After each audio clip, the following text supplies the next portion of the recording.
Shalom Bapak Ibu.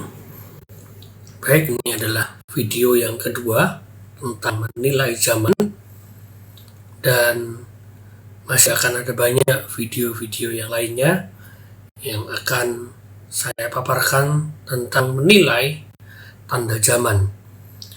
Nah, di video yang kedua ini kita akan membahas secara spesifik tentang Mesias palsu. Karena Mesias palsu ini adalah salah satu tanda yang cukup besar yang menandai kedatangan Tuhan Yesus yang kedua. Kita akan baca dari 1 Yohanes 2 ayat 18 yang menjadi dasar ayat dari video kali ini. Di situ dikatakan, anak-anakku, waktu ini adalah waktu yang terakhir. Dan seperti yang telah kamu dengar, seorang antikristus akan datang. Sekarang telah bangkit banyak antikristus. Itulah tandanya bahwa waktu ini benar-benar adalah waktu yang terakhir. Jadi Bapak Ibu Saudara, dari ayat ini dinyatakan bahwa akan ada dua golongan antikristus. Nah, yang pertama adalah seorang. Yang kedua adalah banyak. Nah, yang banyak itu sejak surat 1 Yohanes ini ditulis sudah bermunculan. Baik dari kalangan Yahudi dan kalangan non-Yahudi. Pernah muncul orang-orang yang mengaku sebagai Mesias atau reinkarnasi Yesus, atau dia menyebut dirinya nabi terakhir, atau istilah lain yang mirip dengan itu. Siapa saja? Nah, yang pertama adalah Simon Bar Kokhba. Ini adalah orang yang begitu terkenal, yang muncul tahun 135 Masehi. Dia ini tokoh yang cukup dikenal Bapak Ibu Saudara oleh orang-orang Yahudi, karena Simon Bar Kokhba ini menyebabkan munculnya yang namanya Palestina. Tetapi Simon Bar Kokhba ini kemudian mati, sehingga status sebagai Mesias itu gugur. Lalu ada banyak, Bapak Ibu bisa lihat di layar, ada 2-9 ini list dari orang-orang yang pernah mengaku bahwa dia adalah Mesias, begitu ya. Lalu 10-14 ini juga ada banyak Bapak Ibu Saudara ini dari kalangan non-Yahudi.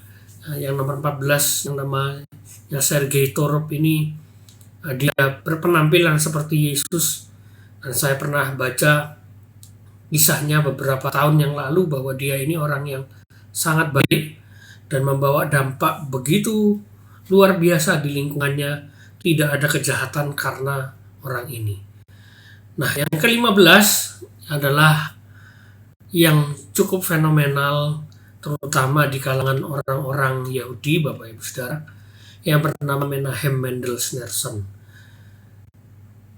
Dan kalau Bapak Ibu lihat foto beliau, itu di Pampang, itu ada di jalanan New York, Bapak Ibu. Dan orang-orang ini dari 1-15 ini adalah orang-orang yang tidak pernah terbukti sebagai Mesias karena mati. Walaupun Bapak Ibu Saudara, Menahem Mendel ini orang-orang Israel, terutama yang dari golongan Saduki, masih berharap Menahem Mendel ini bangkit. Dan saya masih melihat juga beberapa orang Israel masih mengharapkan Menahem Mendel ini bangkit. Apa yang firman Tuhan katakan tentang sosok seorang antikristus atau Mesias palsu? Karena memang Bapak Ibu Saudara, yang mengaku Mesias itu cukup banyak, begitu ya, tidak hanya satu saja. Nah, tetapi yang palsu yang ini, yang mau kita bahas ini adalah sosok yang cukup penting, yang punya cukup banyak tanda yang nanti kita akan pelajari dari firman Tuhan, dan kita perlu mengamatinya di dalam dunia nyata.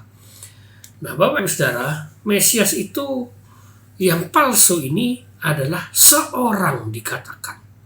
Akan ada satu orang. Satu bukan dua. Kenapa saya katakan bukan dua? Nanti saya akan lebih lanjut mengenai ada dua Mesias, Bapak Ibu Saudara. Nah, jadi sosok yang namanya Antikristus ini adalah Mesias palsu.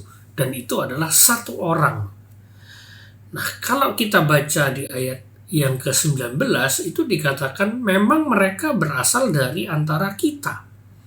Nah, ini yang perlu kita selidiki. Siapakah kita yang dimaksud oleh Rasul Yohanes? Rasul Yohanes tidak memberi penjelasan yang cukup jelas dalam suratnya. Jadi, kata kita ini kita perlu selidiki. Di dalam 1 Yohanes itu tidak ada alamat suratnya. Di biasa yang namanya surat itu ada alamatnya, tapi ini tidak ada. Dan Yohanes menyebut menerima suratnya dengan sebutan anak-anak atau saudara-saudara. Nah, ini belum cukup jelas siapa yang dimaksud dengan kita. Nah, kita akan lihat redaksinya dari 1 Yohanes ini. Surat 1 Yohanes diperkirakan ditulis antara tahun 85 sampai 100. Dan ini ditulis di Asia Kecil yang sekarang adalah Turki. Nah, Asia Kecil ini adalah pusat kekristenan, Bapak Ibu, dari abad 1 sampai 3. Ketika saya berkesempatan ke Turki, memang pada saat itu gereja-gereja yang ada di kitab Wahyu itu cukup besar begitu ya, terutama yang namanya Efesus itu gereja cukup besar, sangat besar ya, bisa dikatakan itu gereja terbesar. Dan memang yang namanya Asia Kecil atau Turki ini adalah pusat yang namanya kekristenan. Nah, jadi Bapak Ibu, ruang lingkup kata kita ini adalah gereja ya, secara umum dulu. Nah, kita jangan cukup puas dari kalangan gereja. Nah, kita harus persempit lagi ruang lingkup penyelidikan kita. Ya, karena tidak cukup kalau ini berasal dari gereja-gereja yang mana, siapa ini begitu ya. Nah, tujuan penulisan surat 1 Yohanes adalah untuk melawan yang namanya ajaran sesat, yaitu Gnostik dan Doketisme. Jadi ajaran Gnostik dan Doketisme ini memang menyebar saat itu di daerah Turki begitu ya. Surat-surat dari Rasul-Rasul Paulus yang namanya surat Efesus, surat Timotius itu juga untuk menentang ajaran-ajaran sesat. Bapak Ibu bisa baca sendiri surat-surat Paulus sama begitu ya. Nah, Efesus itu ada di Turki Bapak Ibu. Nah, untuk melawan yang namanya ajaran sesat begitu ya.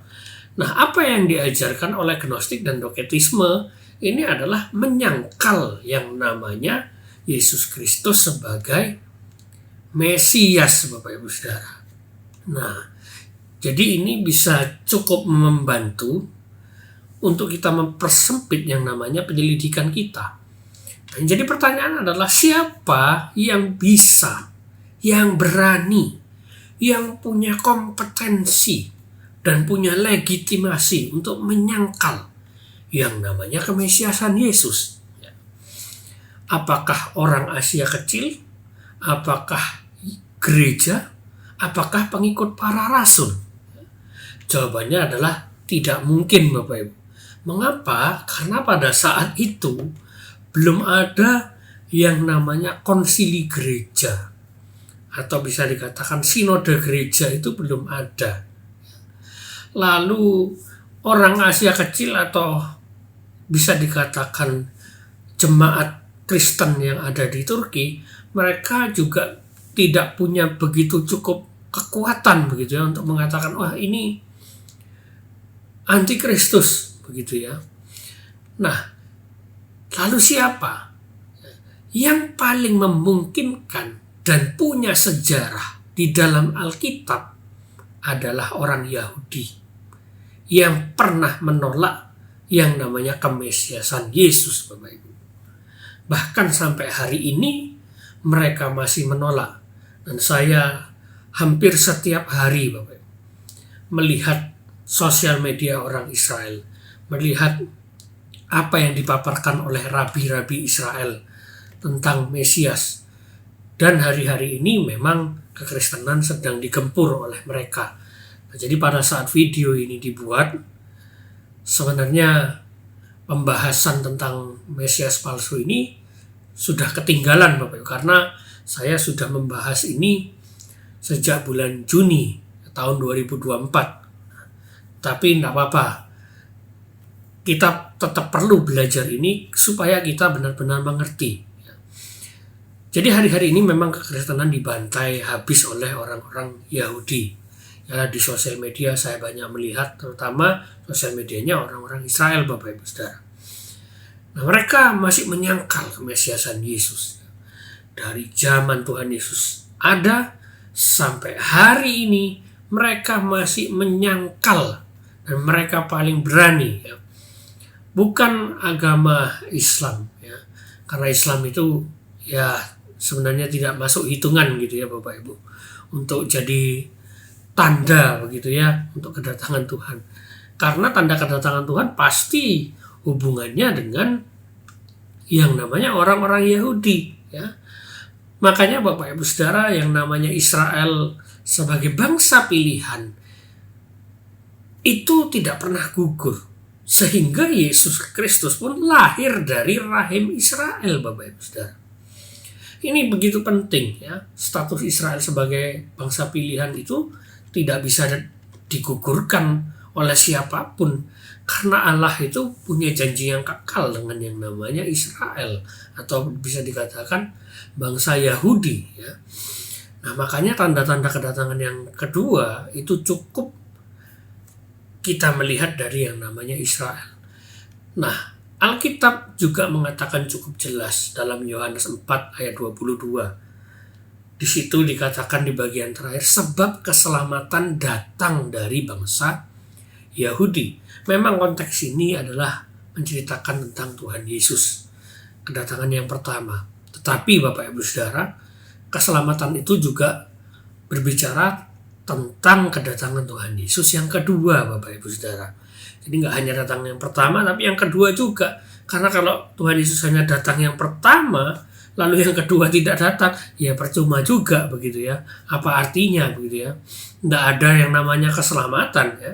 Karena kita seperti orang yang sudah mati terus nggak ada apa-apa begitu ya. Nah, makanya keselamatan itu juga berkaitan dengan kedatangan Tuhan Yesus yang kedua. Tidak hanya itu Bapak Ibu, di dalam kitab Perjanjian Lama Bapak Ibu bisa baca sangat banyak bahwa bangsa Yahudi akan melahirkan yang namanya Mesias.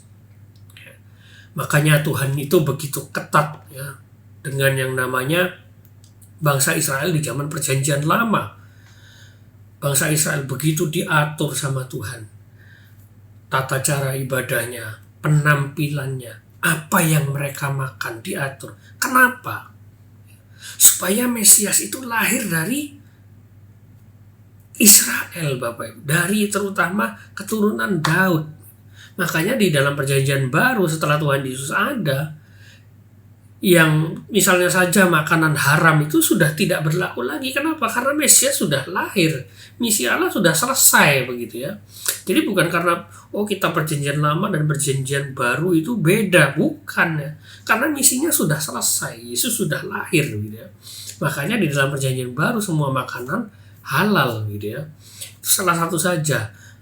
Masih banyak aturan-aturan Tuhan yang lain yang sudah tidak diberlakukan lagi di dalam Perjanjian Baru, khususnya supaya Israel ini tidak kawin campur, Bapak Ibu. Nah, Bapak Ibu Saudara, banyaknya ayat-ayat yang disebutkan di dalam Perjanjian Lama yang ditampilkan ini hanya sebagian kecil, karena ayatnya sangat banyak. Tapi orang Yahudi menolak Yesus sebagai Mesias. Karena menurut mereka, orang Yahudi baik zamannya Yesus dan orang Yahudi zaman sekarang, Yesus itu tidak memenuhi syarat. Nanti saya akan jelaskan lebih detail kenapa tidak memenuhi syarat sebagai Mesias mereka. Jadi Bapak Ibu Saudara, kesimpulannya adalah karya keselamatan Allah tidak pernah lepas dari bangsa Yahudi dan Yerusalem. Keduanya ada di dalam perjanjian Allah yang tidak pernah terbatalkan sampai kapanpun. Nah, kenapa alasan orang-orang Israel menolak Yesus sebagai Mesias? Nah, saya akan menjelaskan dalam konteks orang Yahudi zaman sekarang. Karena zaman Yesus kita bisa baca dalam Alkitab kita.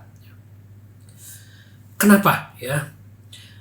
Kita akan lihat Mesias dalam konteks Yudaisme, Bapak Ibu Saudara. Nah, Mesias dalam Yudaisme itu adalah sosok penyelamat dan pembebas dalam eskatologi atau akhir zamannya orang-orang Yahudi. Nah, ini diyakini bahwa Mesias ini akan menjadi penebus masa depan. Kalau Bapak Ibu lihat sosial media orang-orang Yahudi sekarang, mereka itu banyak berbicara tentang redemption, pengampunan. Redemption now, begitu ya. The time for redemption. Waktunya untuk pembebasan atau penebusan. Nah, penyelamat di sini Bapak Ibu dalam konteks jasmani, bukan secara rohani. Rohaninya begitu kecil persentasenya, karena yang mereka inginkan adalah mereka itu bebas bisa hidup di tanah perjanjian, tanah Kanaan, tanah Israel itu dengan bebas tanpa diganggu oleh musuh-musuh di sekitarnya yang sekarang lagi perang ini. Nah, itu yang mereka harapkan Bapak Ibu Saudara. Dan juga orang-orang Yahudi yang diaspora itu kepingin sebenarnya mereka pulang. Hanya saja mungkin kurang lebar begitu tempatnya. Makanya mereka begitu getol sekali untuk mengambil yang namanya wilayah-wilayah di sekitarnya. Nah, Bapak Ibu, penyelamat ini bukan berarti Mesias palsu ini menjadi juru selamat, bukan ya. Karena saya pernah baca orang Yahudi berbicara tentang Mesias gitu ya. Mereka katakan begini, tetap Allah itu satu-satunya juru selamat. Mesias ini adalah ambasador begitu ya. Ambasador ini seperti aktor ya, tapi di belakangnya adalah Allah gitu ya. Bisa dikatakan Mesias ini raja orang Yahudi ya, atau imam besar yang secara tradisional yang diurapi dengan minyak urapan suci dari keturunan Raja Daud. Jadi ini adalah raja yang menjalankan apa yang Tuhan perintahkan, sama seperti ketika Daud dulu berperang tanya sama Tuhan ya. Nah, perhatian orang-orang Yahudi berpusat untuk Mesias yang akan mendirikan pemerintahan atau kerajaan Allah di bumi. Dan pengharapan ini seringkali dihubungkan dengan datangnya seorang tokoh yang mewakili Allah untuk menjalankan pemerintahannya.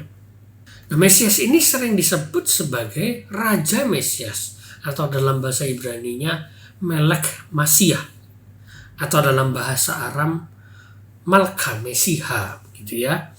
Nah, Bapak Ibu Saudara, Mesias harapan orang-orang Yahudi yang sekarang ini adalah yang pertama itu adalah seorang raja damai. Ayatnya di mana? Ada di dalam kitab Yesaya gitu ya. Nah, tapi saya akan menjelaskan dari ayat yang lainnya yang cukup kontroversial bagi kita Bapak Ibu Saudara. Tapi bagi mereka tidak kontroversial. Tapi kita lihat nanti betapa anehnya mereka menafsirkan ayat-ayat Alkitab.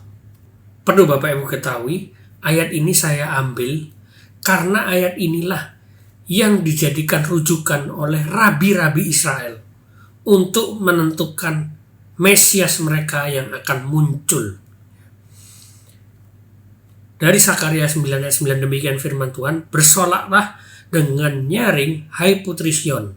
Bersorak-sorailah, hai putri Yerusalem. Lihat, rajamu datang kepadamu. Ia adil dan jaya. Ia lemah lembut dan mengendarai seekor keledai. Seekor keledai beban yang mudah. Jadi Bapak Ibu, dari ayat ini orang Israel itu menafsirkan, oh Mesias itu akan mengendarai seekor keledai. Dia lemah lembut, begitu ya.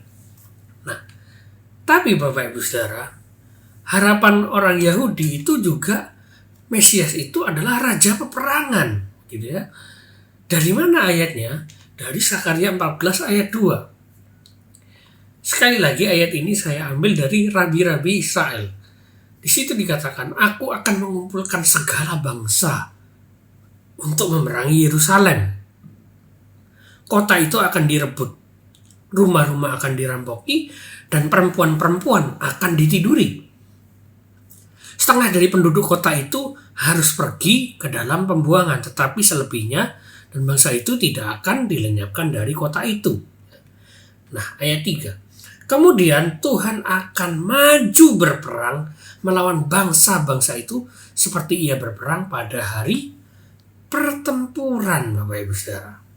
Jadi ayat ini mereka pakai ya untuk menafsirkan yang namanya Mesias itu raja damai dan raja peperangan.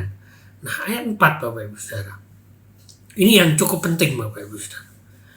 Pada waktu itu kakinya akan berjejak di Bukit Zaitun yang terletak di depan Yerusalem di sebelah timur. Bukit Zaitun itu akan terbelah dari timur ke barat sehingga terjadi suatu lembah yang sangat besar. Setengah dari bukit itu akan bergeser ke utara dan setengah lagi ke selatan. Sebenarnya Bapak Ibu, ayat ini kalau di dalam perspektif kita orang Kristen, ayat ini akan digenapi pada saat Tuhan Yesus datang menjejakkan kakinya turun di bumi, ya bukan rapture ya, bukan pengangkatan gereja, karena rapture itu kita yang diangkat, Tuhan masih di awan-awan. Tapi nanti Tuhan Yesus datang ke bumi, ayat ini akan digenapi oleh Tuhan Yesus ketika nanti kedatangannya kedua ke bumi, begitu ya. Nah, Mesias palsu itu akan melakukan hal ini Bapak Ibu. Bagaimana caranya mereka membuat? Dengan teknologi.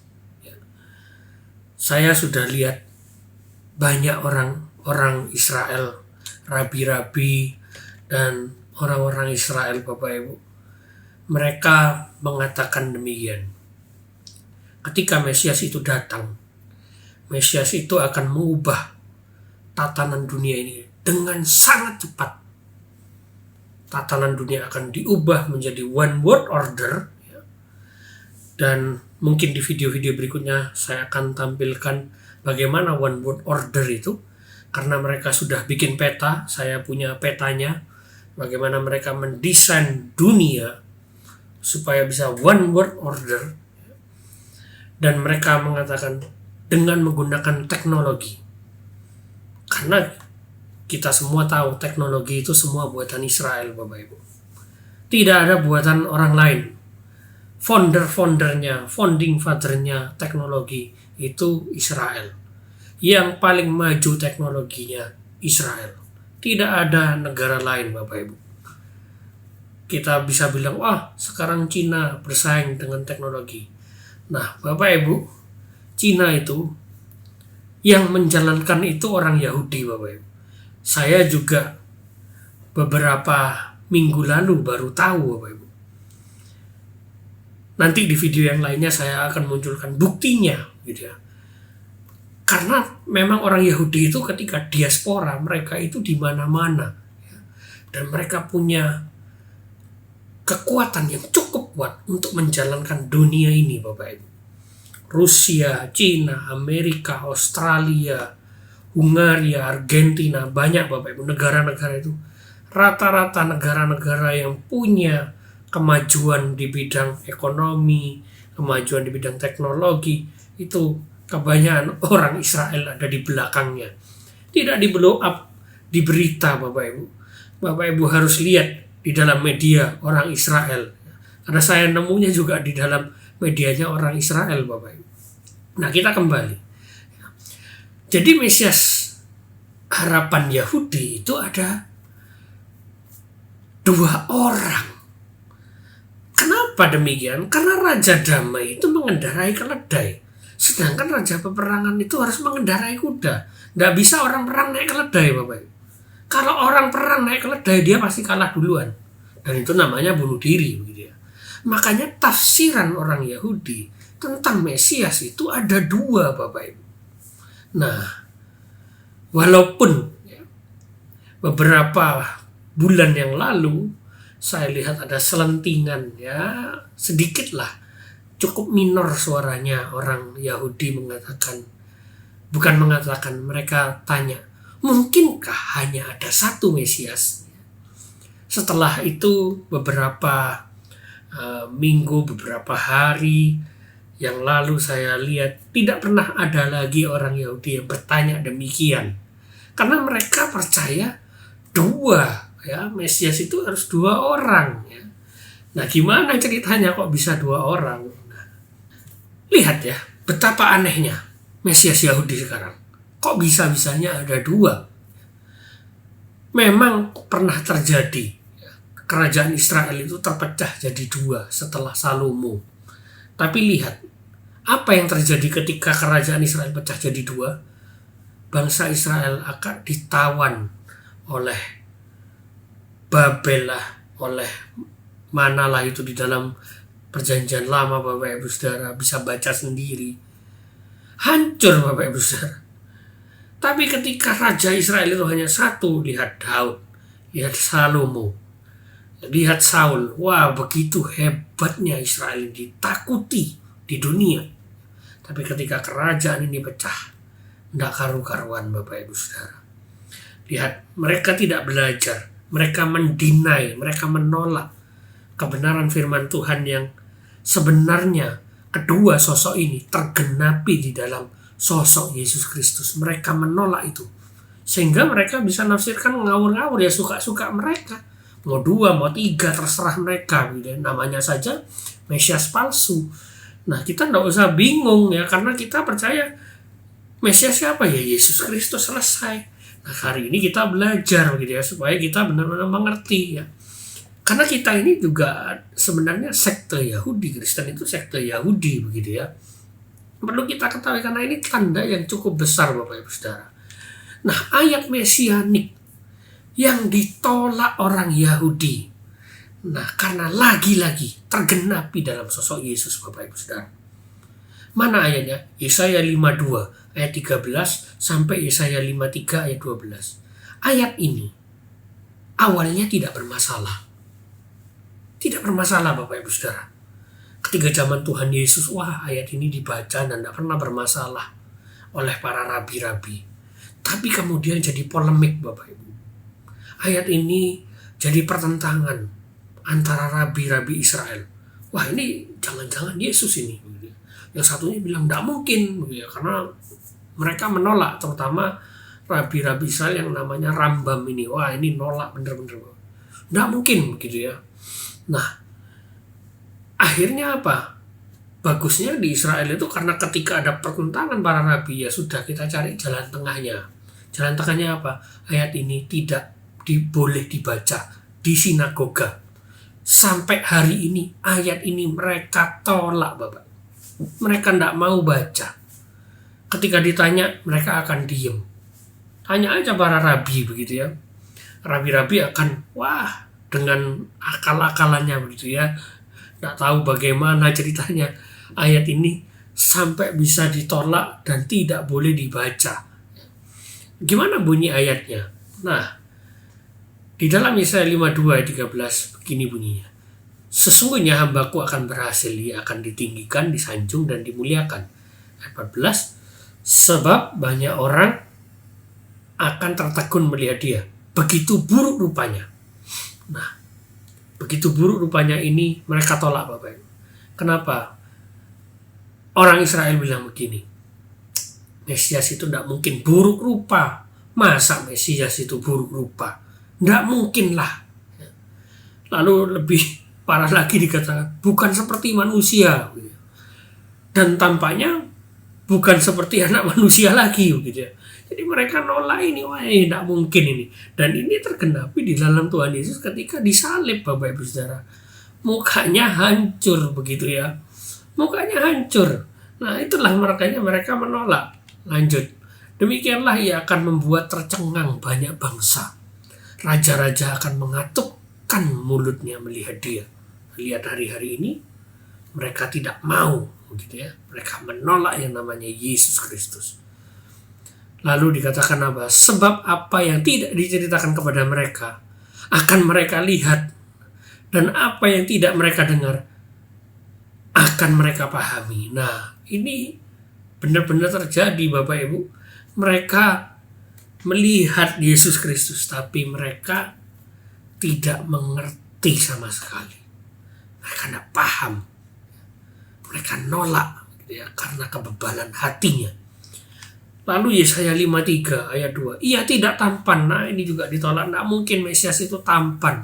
Dan semaraknya tidak ada sehingga kita memandang dia. Dan rupa pun tidak. Begitu ya. Lalu ayat 3. Nah, ini juga cukup kencang. Gitu ya. Ia dihina dan dihindari orang. Tidak mungkin Mesias itu dihina. Tidak mungkin Mesias itu dihindari orang. Dia penyelamat kok. Tidak mungkin. Lihat Daud. Lihat Musa, begitu diagungkan. Nah, mereka tolak ini, Bapak Ibu Saudara. Lalu dikatakan seorang yang penuh kesengsaraan, menderita, dihina, sehingga orang menutup mukanya terhadap dia. Dan bagi kita pun dia tidak masuk hitungan. Wah, mereka benar-benar tidak mau terima karena ini tergenapi di dalam Tuhan Yesus ketika disalib, Bapak Ibu.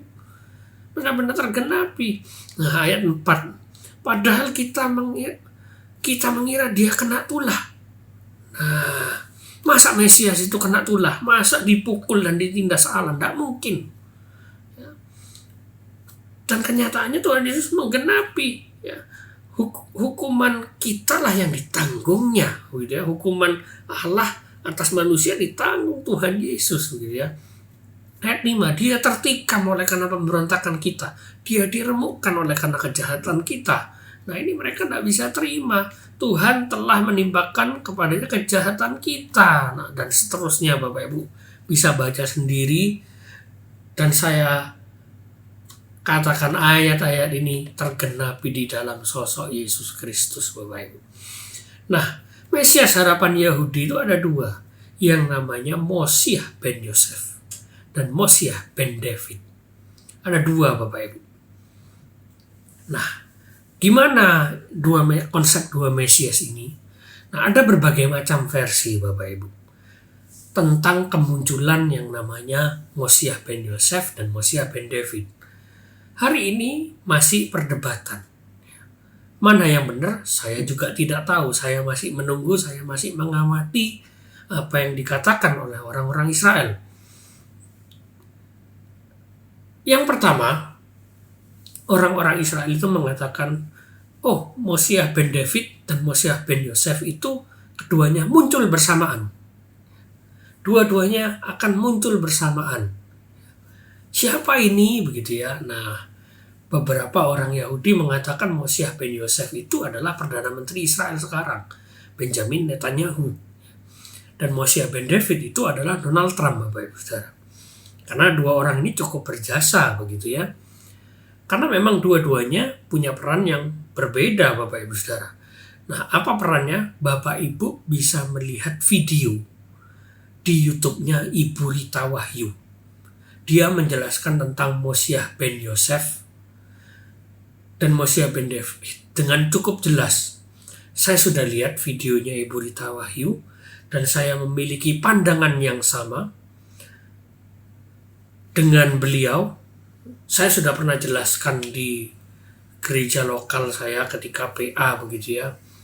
Pada bulan-bulan Juni, Juli itu saya sudah tahun 2024 saya sudah jelaskan.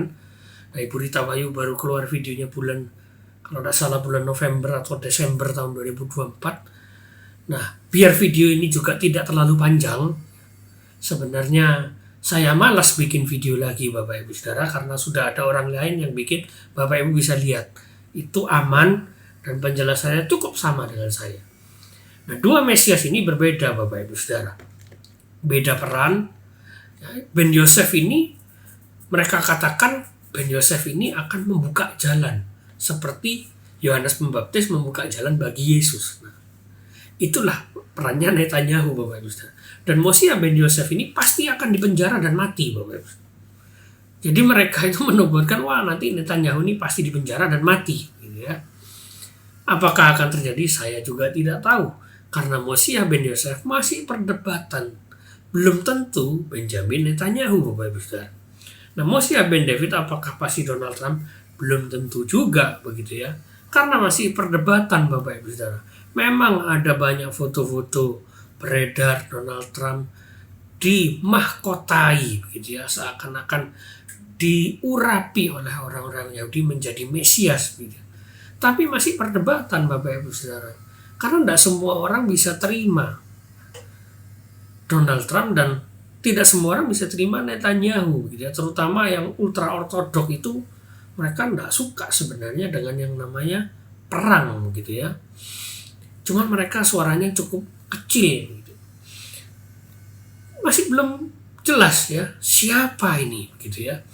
Nah, jadi Bapak Ibu Saudara, ini masih ditunggu-tunggu. Kapan waktunya? Orang-orang Israel mengatakan tahun 2025 ini pasti keluar. Saya juga setuju, karena saya lihat sosial media orang-orang Israel, mereka menginginkan Mesias itu keluar tahun ini. Dan juga kalau Bapak Ibu ingat di video sebelumnya saya sudah jelaskan bagaimana nubuatan dari Rabbi Judah ben Samuel tahun 2025 itu cukup penting, karena disitulah Mesias akan muncul, Bapak Ibu Saudara. Nah, jadi saya cukup yakin tahun 2025 ini akan muncul Mesias Yahudi itu, atau bisa kita katakan Mesias palsu, dan itu adalah tanda yang cukup besar bagi kedatangan Tuhan Yesus yang kedua. Nah, lalu yang kedua, Bapak Ibu Saudara, ada yang mengatakan, oh Moshiach ben Yosef muncul dulu, kemudian Moshiach ben David lah yang meneruskan tahtanya. Jadi nanti kalau memang ini Benjamin Netanyahu sama Donald Trump, nah Donald Trump ini jadi raja di Yerusalem, Bapak Ibu Saudara. Nah, makanya ini masih kontroversial. Kenapa? Karena Donald Trump itu bukan orang Israel ya. Walaupun masih dicari ini. Mungkin nenek moyangnya ada orang Israel gitu ya. Dan mungkin aja bisa begitu ya, mereka ngarang-ngarang gitu kan, ya bisa, namanya saja Mesias palsu begitu ya. Nah, pengurapan Mesias ini ditunggu untuk memulihkan yang namanya kerajaan Israel untuk selama-lamanya. Bapak Ibu bisa lihat di dalam Daniel 9, Yesaya 9 ya. Di situ dikatakan seorang anak telah lahir untuk kita, seorang putra telah diberikan untuk kita. Lambang pemerintahan ada di bahunya dan namanya disebut orang penasihat ajaib, Allah yang perkasa, Bapa yang kekal, Raja damai. Tetapi Bapak Ibu Saudara, mereka ini cukup aneh memang ya. Tidak baca benar-benar kitab Daniel. Kalau dibaca benar-benar Daniel 11 ayat 14 itu, di bagian terakhir, mereka akan tergelincir. Jadi mereka ini, saya tidak ngerti. Kok tidak bisa memahami Alkitab dengan penuh begitu ya. Hanya diambil yang menurut mereka cocok, mereka seenaknya saja begitu ya. Tafsir-tafsir dua Mesias, yang satunya Ben Yosef, satunya Ben David, nanti satunya ini bagi bagian perang-perang, yang satunya ini nanti mati begitu ya. Mengorbankan diri, mempersiapkan. Waduh, kok jadi aneh, padahal dua-duanya ini selesai dan tergenapi di dalam sosok Yesus Kristus.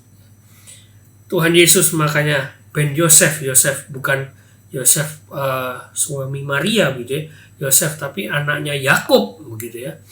Nah, Daud ya, ini tergenapi di dalam Tuhan Yesus Kristus, Bapak Ibu Saudara. Bapak Ibu bisa lihat silsilahnya begitu ya. Tuhan Yesus menggenapi Moshiach ben David dan Moshiach ben Yosef, tergenapi semuanya di dalam sosok Tuhan Yesus Kristus, Bapak Ibu Saudara. Nah, jadi Bapak Ibu Saudara, mereka ini tergelincir, jelas tergelincir.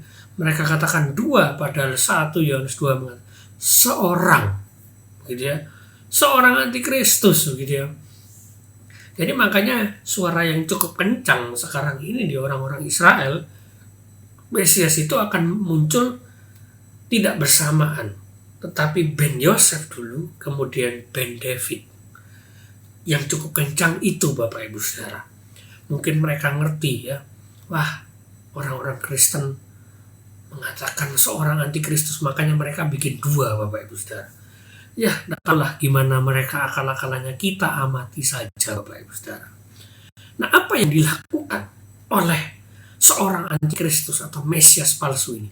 Dalam Matius 24 ayat 15, di situ jelas dikatakan, jadi apabila kamu melihat pembinasa keji berdiri di tempat kudus ini, yang dimaksud Tuhan Yesus ini adalah yang namanya antikristus. Jelas ini ya, karena di kalimat berikutnya Tuhan Yesus katakan menurut firman yang disampaikan oleh Nabi Daniel. Nah, jadi Bapak Ibu Saudara, banyak-banyaklah belajar kitab Daniel, karena di situ banyak tersimpan rahasia dunia, khususnya soal akhir zaman. Dulu saya pernah memprediksi Bapak Ibu Saudara, ketika awal-awal perang antara Israel dan Palestina ya, dan Gaza terutama begitu ya. Pada saat itu orang-orang Palestina itu dibantu oleh yang namanya Hizbullah. Pada saat itu masih Hasan Nasrallah ini masih hidup Bapak Ibu Saudara, karena masih awal-awal perang begitu ya. Lalu saya katakan khususnya di anak-anak remaja yang saya layani begitu ya, saya ceritakan tentang apa yang akan terjadi ke depan, dan itu belum terjadi Bapak Ibu Saudara.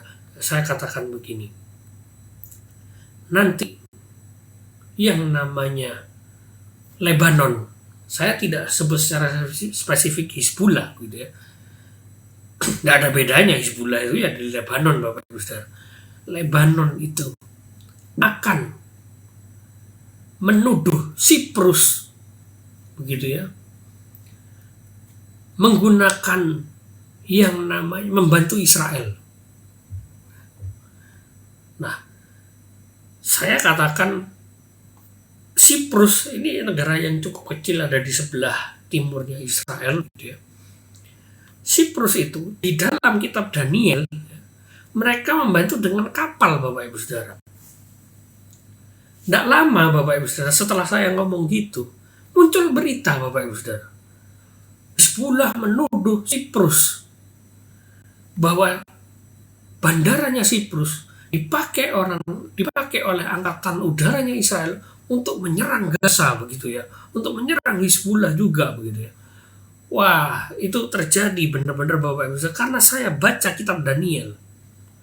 Andai ya orang-orang Lebanon itu baca kitab Daniel, mereka tidak akan salah tuduh Bapak Ibu Saudara.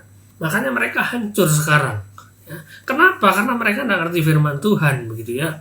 Akhirnya hancurlah mereka. Di Daniel itu bantu pakai kapal, mereka tuduh pakai bandara ya. Padahal mereka, orang-orang Israel itu, orang-orang Siprus itu bantu pakai kapal Bapak Ibu Saudara. Kapal apa? Kapal induk. Memang ada pesawat di situ Bapak Ibu Saudara, tapi kapal induk, bukan bandaranya, tapi kapalnya itu. Memang kapalnya itu punyanya Amerika, tapi Siprus itu membantu Bapak Ibu Saudara. Di media orang-orang Siprus bilang, enggak, kita enggak mau, enggak bantu kok, kita itu netral. Ya itu namanya media Bapak Ibu Saudara. Tapi mana mungkin Israel itu bisa berperang sendirian, enggak mungkin begitu ya. Karena negara-negara, sekali lagi saya katakan, negara-negara di sekitarnya itu sudah banyak orang-orang Yahudi yang cukup berkuasa dan punya power gitu ya, terutama Arab. Arab itu sangat membela Israel, makanya Arab itu diam kan ketika Israel menghancurkan Palestina. Arab cukup diam. Kenapa begitu ya? Karena mereka itu teman baiknya Israel Bapak Ibu Saudara. Ini saya tidak tahu pernah diungkap di media mana begitu ya. Ketika Israel itu menyerang yang namanya Yaman Bapak Ibu Saudara, Yaman itu punya jarak cukup jauh dengan Israel. Jaraknya adalah 4.000 kilometer dari Israel ke Yaman. Nah, yang namanya pesawat tempur itu punya jarak hanya 4.000, Bapak. Nah, kalau itu berangkat dari Israel, pesawat itu berangkat tuh ke Yaman, gitu ya, nggak bisa pulang ini pesawat.